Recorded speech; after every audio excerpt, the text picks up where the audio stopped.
जिले सिद्दीपेट के मुरकक मंडल में वाक़े कोंडा पोचम्मा सागर को तफरीह के लिए जाने वाले 7 नौजवान हफ्ते को गर्क हो गए थे, जहां 2 नौजवान महफूज तरीके से बाहर आने में कामयाब हो गए।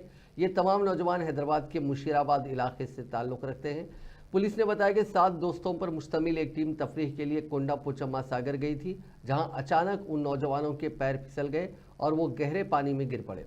फौरी तौर पर 2 नौजवान तैरते हुए बाहर निकलने में कामयाब रहे। महकमे जात, पुलिस, आबपाशी और दूसरे महकमों के हुक्काम ने इंतहाई माहिर गोताखोरों की मदद से नौजवानों की नाशें निकालने में कामयाबी हासिल की। 5 महलूकीन की शिनाख्त 20 साला धनुष, 17 साला लोहित, 17 साला धनेश्वर, 17 साला श्रीनिवास और 17 साला जितिन की हैसियत से की गई है। दूसरे 2 नौजवान जो बाहर निकल आए उनमें 17 साला मुरुगुंग और 17 साला मोहम्मद इब्राहिम शामिल हैं। पुलिस ने बताया कि धनुष और लोहित आपस में भाई बताए गए हैं।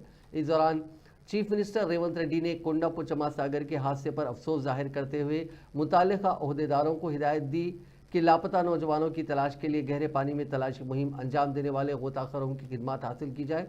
उन्होंने ज़िलाई ओहदेदारों को सूरत हाल पर नज़र रखते हुए वक्फे से उन्हें मालूमात फराहम करने की हिदायत दी। 5 नौजवानों की अमवात पर सदमे का इजहार करते हुए चीफ मिनिस्टर ने कहा कि उन नौजवानों का ताबनाक मुस्तकबिल था जो अचानक मौत के आगोश में चले गए।